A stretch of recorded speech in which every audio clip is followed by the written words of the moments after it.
Nianarako a Manchera, Antamalala, todo fitiavana Solnerina Manchera. Ny entreprise, ny sakamalao vokarinay teto zao tamin'ny heritaona niaraka tamin'ny tany Anjiro satria tsy ety amin'ny tany misy sakamalao fa any Anjiro koa misy 35 tonnes izy tany difficulté dia mbola eto ihany manao zavatra hafa indray ny tedaviko. Ny tena anaovako an'izay dia tsotra be satria efa misy problème avy eo dia mbola feno problème fa mitady zavatra hafa indray aloha iresolviavako an'ilay problème.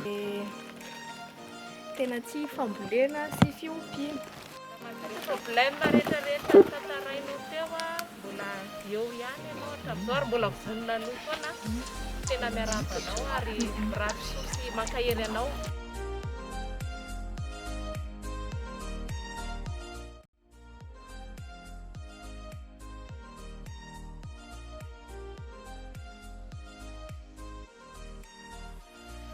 Nianaranao an'ilay projet de transformation aiza? Tao am-petra tena presque cuve anaovako macération tao daholo dia reto koa nividiana taminazy reto machine reto.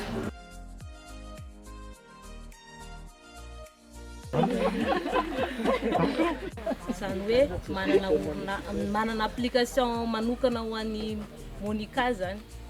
Fa raha tsy nisy an'ny pejana dia efa natany amin'ny fanohana dia tsy fantatra hoe kay rehefa hanao cigarette dia amin'ny fotoana diavolana. Dia ilay éducation financière koa ny tena nanampy.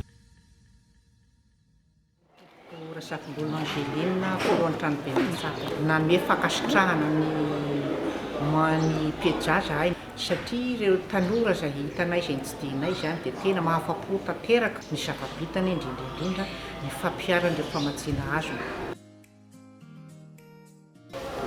Rapotana lasana Joelsoa, chargé de suivi de projet eo anivon'ny direction de la dette publique, le ministère de l'économie et des finances. Izay misolo-tenan'ny ministère de l'économie et des finances zany ao anatin'ny comité d'orientation et de suivi ny projet PEJA. Misy moa zany ny karazana hoe fitsirihana miaraka tamin'ireo namana Kosiafa izay nikarakarain'ny PEJA taty amin'ny faritra aloatra Mangosy taty amin'ny faritra Tsinanana izay nandraisana anjara.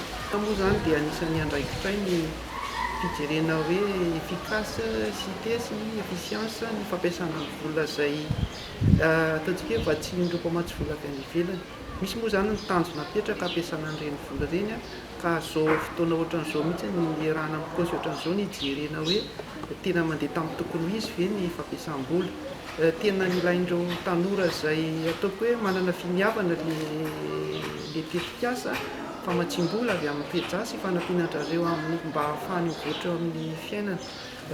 Tena nisy moa zany karazana ohatran'ny hoe fijoroana vavolombelona ary tena nahitany zavatra ataon'irareo teny fotony izahay tato amin'ny kosy izay rahako manana amin'ireo namana kosy moa zany fa tena hoe afa-po tamin'ny zavatra izay hitany maso sy ireo fanadihadiana sy famelam-piarana nataon'ireo mpahazo tombotsoa.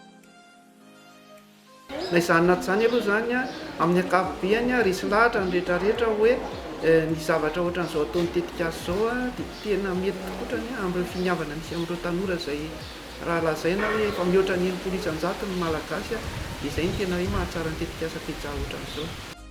Ny zavatra fanamarihana kely fotsiny angambany hoe ny tetikasa zany tamin'ny nanao an'ity fitsidiana ity dia resaka hoe ilay tena fahombiazana aloha zany no tena mivoaka tao anatin'ilay izy. Fa izay moa fanamarihana hoe tsara ihany koa raha mahita an'ireo le tena hoe zavatra mety sakana sy ohatr'izany. Effectivement, cette visite est vraiment importante. Le COS, qui est l'autorité suprême de ce programme, qui ont pour rôle de donner les stratégies et également de pouvoir faire le suivi de l'efficacité, a pu aujourd'hui visiter nos jeunes agriculteurs dans leurs différentes régions, dans la zone d'exploitation. Cela a permis effectivement d'attacher des visages à tous ces rapports qu'on leur fait parvenir. Izahay eto moa zany izay isany ao anatin'ny membre COS dia représenté daholo misy olo-tena ny direction générale efatra izay eo anivon'ny ministère. Zava-dehibe kosa nefa dia efa hita fa efa miroborobo ary miezaka hatrany izy ireo mba hampitombo an'izay vokatra sy fomba fiariana izay ary mivoatra ao anatin'izay. Isan'ny nanaitranay ihany koa ny akamaroan'ny entana izay satria raha nanatrika avy nanatrika ny fermada izy ireo nampafantatra ny vokatra izay vokariny dia isan'ny atao hoe tian'ny olona ny vokatra izay vokariny ary nalafo an'izany izy tany amin'ny fermada ny akamaroany taty moa izany efa vitsivitsy isa ny vokatra hita.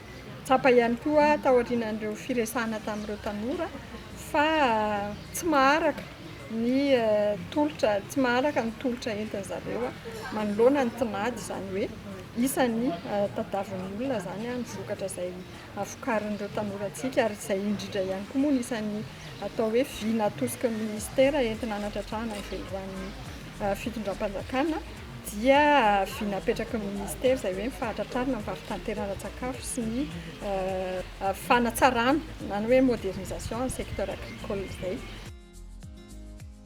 Inspirant hoe innovant nahitam-bokatra ilay tetikasa ary tsara tohizana. Vonona izy ireo ary miezaka mihoatra izany fasahiranana. Tena nanitona